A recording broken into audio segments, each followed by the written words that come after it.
You're cheating. I'm not cheating. Bakuto protested, half choking on laughter. You didn't say I couldn't use Kenma as a shield. You threw him at me. Kuru leaned across the couch, jabbing a finger at Bakuto's chest. That's not a valid dodgeball strategy. I wasn't even playing, Kenma said flatly from his spot on the rug, where he was still scrolling through his phone. And you missed. Only because you ducked, Kuru muttered, flopping back with an exaggerated groan. Across the room, Akashi shook his head fondly, folding his arms as he leaned against the kitchen counter.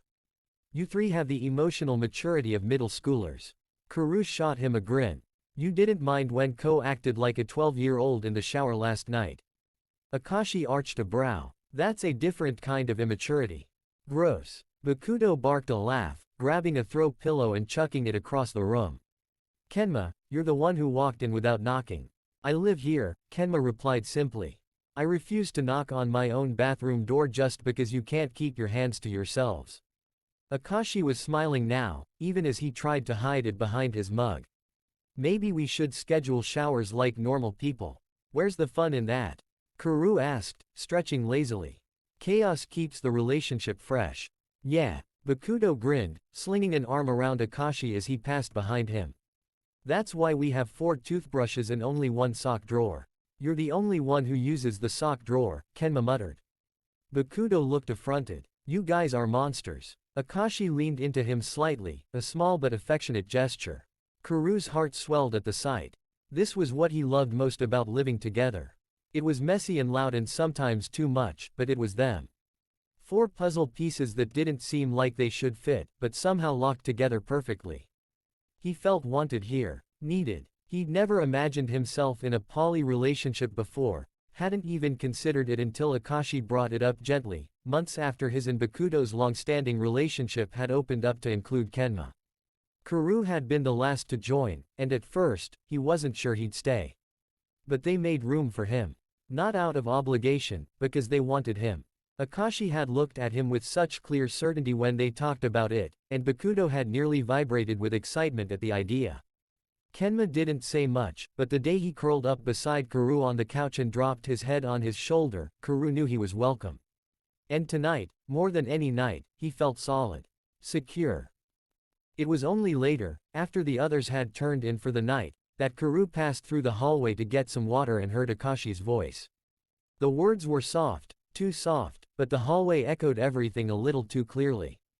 Sometimes, Akashi murmured, his voice hushed, maybe talking to himself, maybe into his phone, I think I'd be happier with just him. Kuru stopped cold. He didn't move, didn't breathe. With just him. The hallway stretched out around him, suddenly too quiet, too dark. He waited for the rest of the sentence, but it never came. Just the creak of a floorboard and the sound of Akashi quietly walking back into the bedroom. Kuru stared at the wall for a long moment before finally turning away. His chest ached, just slightly. His mind raced, trying to figure out who Akashi meant.